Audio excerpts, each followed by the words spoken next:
Postavlja se pitanje nije li logično da je zajedničko ishodište obje ove grupe, srednjoameričke i afričke, negdje na sredini puta, u sredini Atlantika.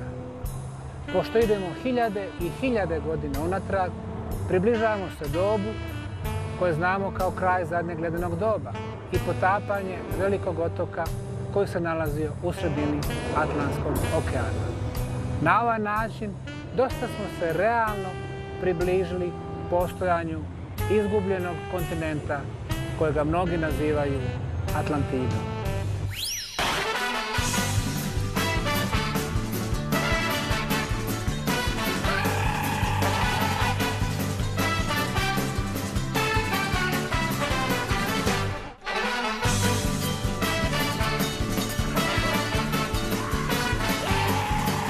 Da li jedan kamen može da promijeni historiju čovječanstva?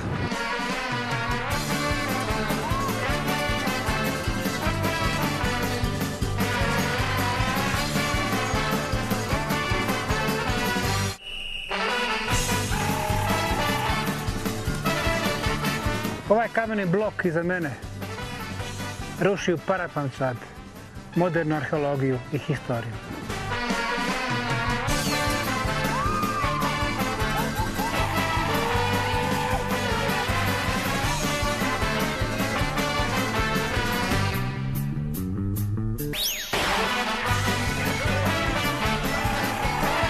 Fenomenalni uskršnji otok.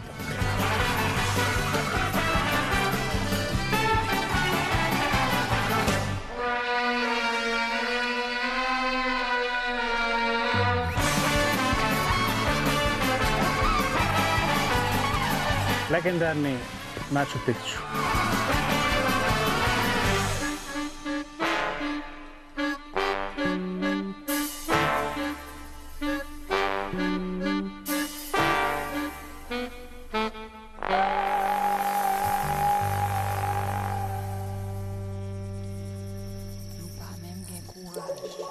Jedna od najvećih misterija koje su drevne civilizacije ostavile iza sebe je zasigurno vezana za obradu i transport kamenih blokova od kojih su pravili monumente svojih kultura. Nerijetko su ovi stari narodi u svoje građevine poput piramida, observatorija ili hramova ugrađivali kamene blokove teške preko 100 tona. U mnogim slučajevima ovi megaliti su prebacivani iz kamenoloma stotinama kilometara dalekim od mjesta gradnje na način o kojem današnja nauka ne zna ništa.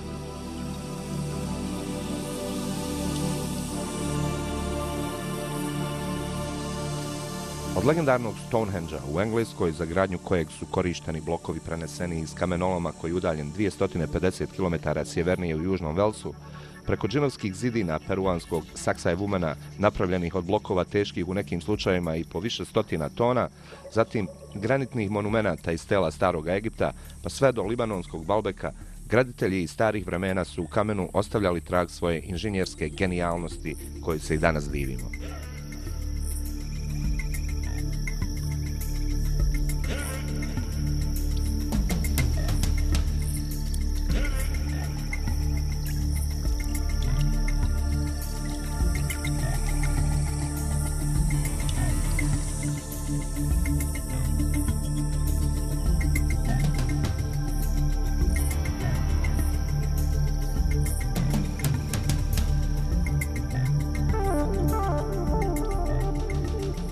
Nalazim se na ruinama veličanstvenog Jupiterovog hrama u Baalbeku, istočnom Libanu. Nikada visoko razvijena rimska civilizacija nije podigla kompleks ovakvih građevinskih razmjera kao što je to slučaj sa Baalbekom. Posvetili su ga bogu Jupiteru, onom koji je predsjedavao svim drugim bogovima. 300 godina prije i dolazak Aleksandra Makedonskog je donio prizor Aleksandru kakvog nikad prije niti poslije u svojim osvajanjima od Grčke do Perzije njegove oči nisu vidjele. Ogromne zidine, kiklopskih dimenzija, prosto neshvatljivo kako je neko mogao stotine i stotine tona da prevlači i ugrađuje u zidine koje su, usput budi rečeno, postavljene u pravcu istog-zapad.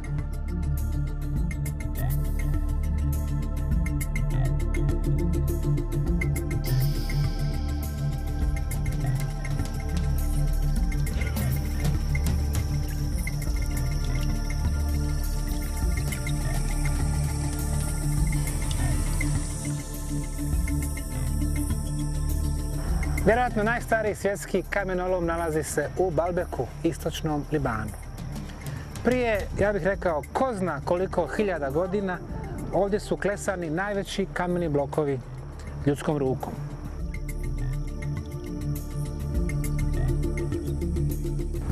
Najimpresivniji od svih za mene je ovaj kameni blok koji se nalazi u libanskom Baalbeku. Dugačak je 21 metar. Težina mu je gotovo nezamislivih 1200 tona. Smatra se nedovršenim jer nikada nije pokrenut iz ovog kamenoloma. 1 kilometar odavde nalazi se ogroman hram kojeg su radile nekoliko civilizacija. Ona prva iza sebe je ostavila ugrađene blokove od 850 do 1000 tona.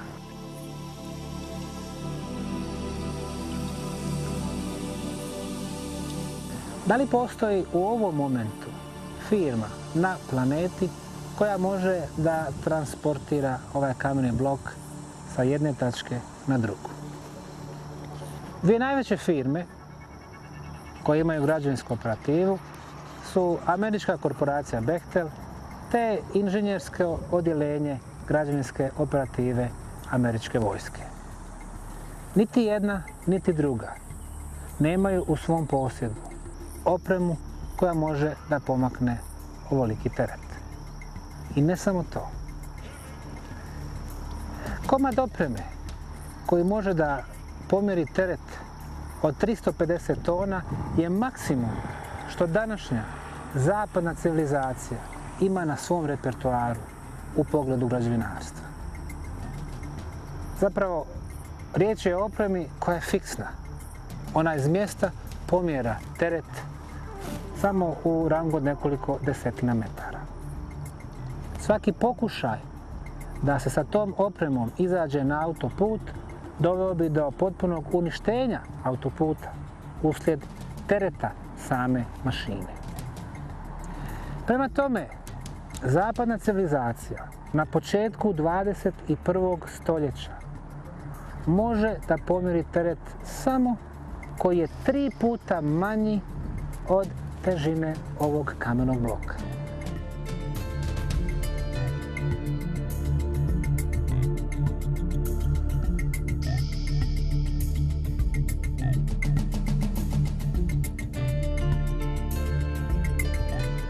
Ispod mene nalazi se niz od 9 kamenih blokova vapnenca dužine 9 metara, širine, odnosno debljine 2,5 i visine od 3 metra. Svaki teži preko 400 tona. Samo letimičan pogled na ovaj zid koji su formirali ovi blokovi daje jasno do znanja da nije riječ o gradnji iz rimskog perioda. Identičan ovakav red blokova nalazi se sa druge strane i na njemu su smješteni blokovi od preko 800 tona. Jasno, Feničani koji su ovdje bili prije Rimljana nisu imali tehnologiju niti uzor u bilo kom gradu prije ili poslije u svojoj historiji da ovako nešto naprave. Na drugom kraju svijeta i iz druge epohe tragove velike civilizacije izuzetnog građevinarskog znanja nalazimo u Peruu. Sat vremena hoda od imperijalnog grada Kuska uspon vodi do impresivne visoravni na 3600 metara nadmorske visine. Dah jednostavno zastaje pred kiklopskim zidovima utvrde zvanim Saksajvuman. Oni su različiti od Stonehengea, egipatskih piramida i od hramova drevnog Libana. Drugačiji su od bilo kojih prehistorijskih megalita. Kada su ih prvi put ugledali, španjolski hroničari su bilježili: ove spektakularne zidine nemaju poređenja u starome svijetu. Ispod mene je imperijalni Cusco. Na visini sam od 3600 metara.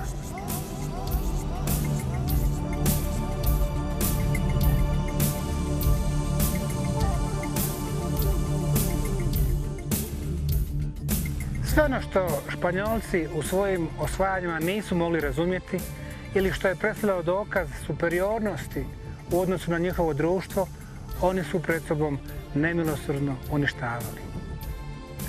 Znamo da su postojala barem 4 reda ovih kolosalnih kamenih blokova Saksa i Umana. Gornja 2 su davno nestala. Španjoli su prisilili lokalno stanovništvo, tadašnje Inke, da ih razbiju, da uvuku u grad, da bi oni mogli napraviti svoje palače, katedrale, crkve. Međutim, ovo što je ostalo svjedoči o superiornosti, ne samo u odnosu na srednjovjekovne Španjolce, već zapravo i u odnosu na nas. A ovi komadi koji nedostaju vječno će opominjati one koji su vršili kulturne genocide na svojim osvajanjima.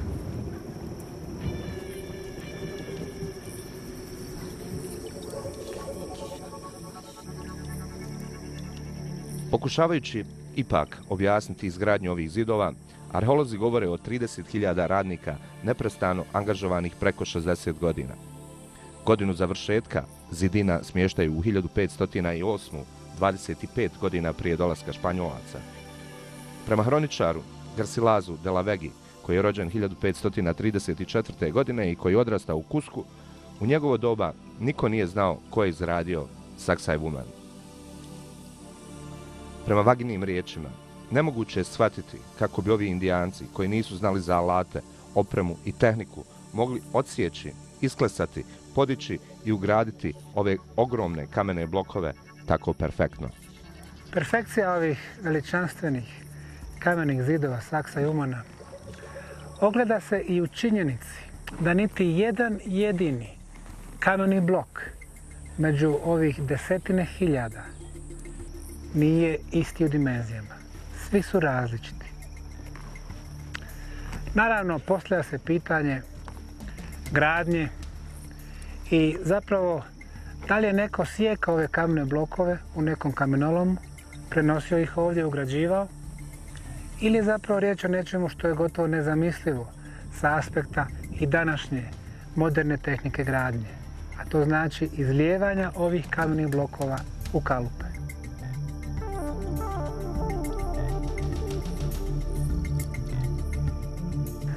Ovaj kameni blok iza mene ruši u parapančad modernu arheologiju i historiju.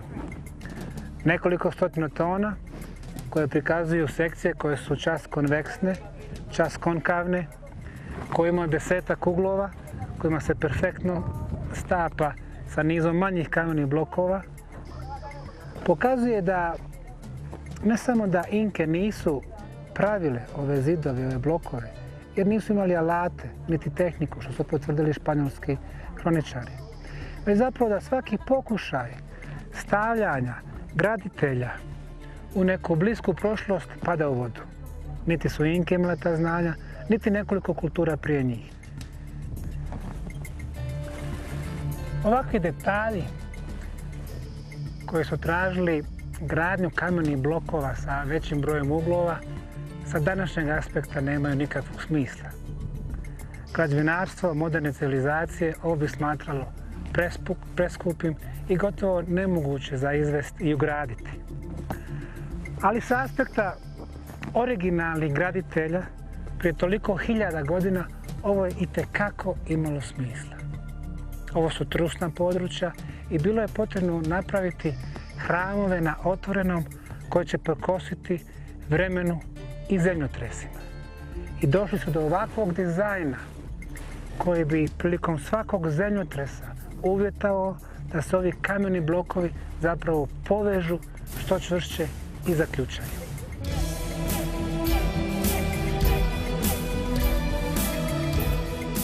Nedaleko od Saksaj Vumana, na nešto većoj nadmorskoj visini, nalazi se još jedno graditeljsko čudo starih andskih naroda. Riječ je o utvrdi koja se naziva Ollantaytambo. Više od 200 stepenica vodi do vrha kompleksa. Urubamba rijeka iza mene, Sveta dolina, istočni Peru. Generacijama i civilizacijama ova dolina je bila od posebnog značaja za civilizacije koje su živjeli ovdje.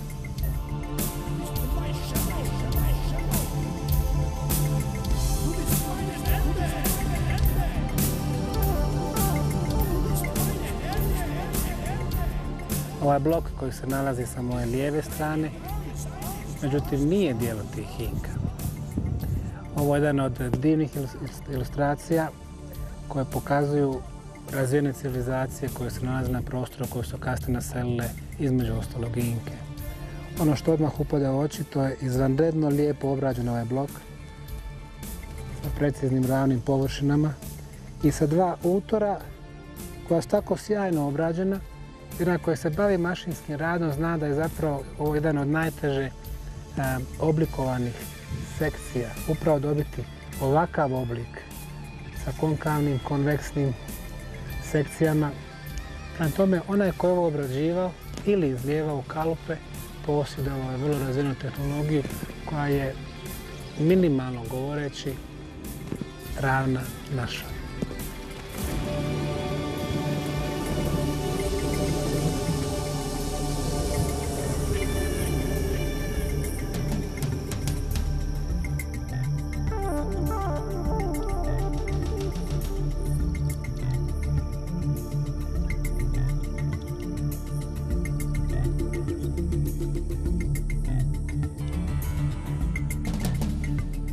Ovo što vidimo ovdje su sjajni blokovi od riolita.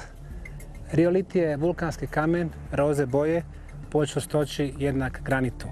Dakle, izuzetno čvrst.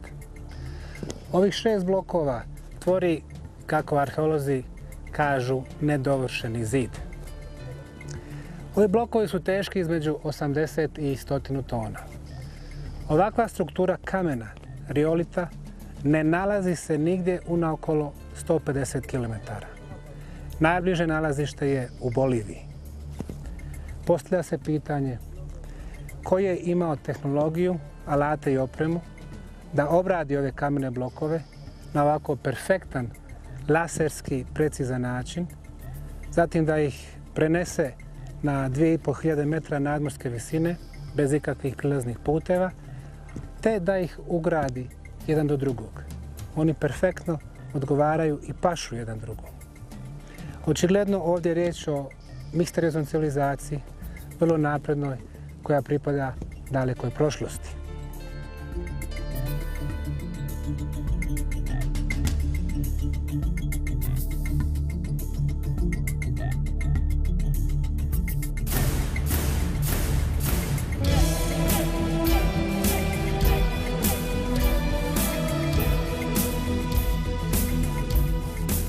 Nastavljajući svoj put svetom dolinom Inka i penjući se na još veću nadmorsku visinu, stižemo i do jednog od najpoznatijih mjesta drevnih Inka, stižemo u Machu Picchu.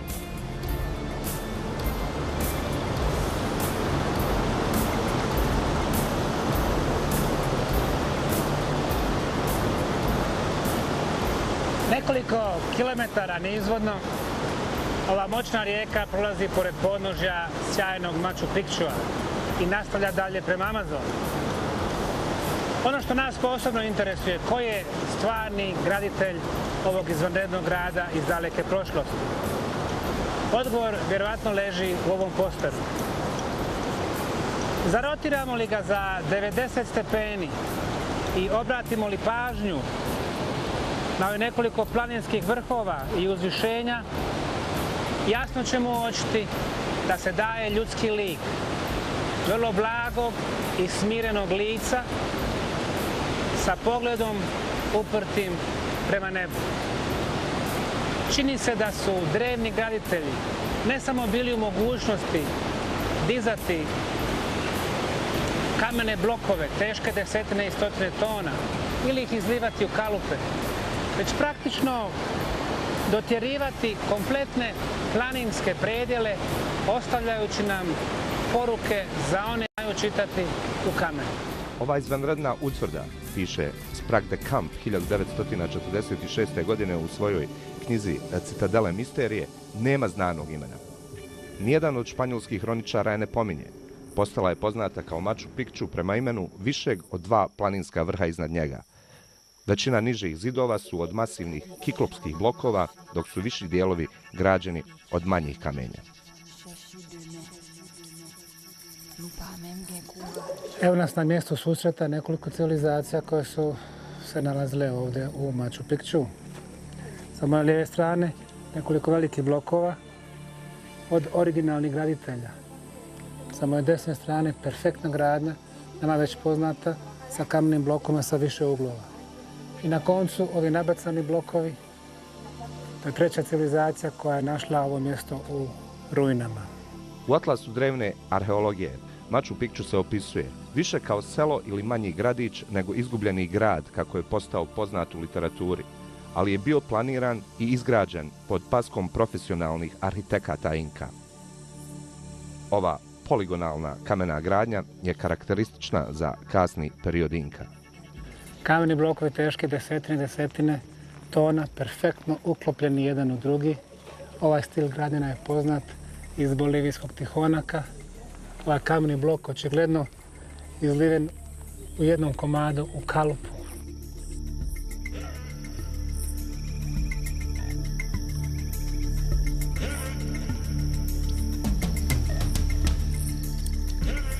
Mjesto susreta dva svijeta, perfektnog koji je označavao veliki hram na otvorenom i onom koji pripada Inkama, koji su od ovog ogromnog hrama napravili zapravo mala mjesta za stanovanje. Ovdje je tipičan prikaz krova kojeg su oni gradili na osnovama davnašnjeg hrama.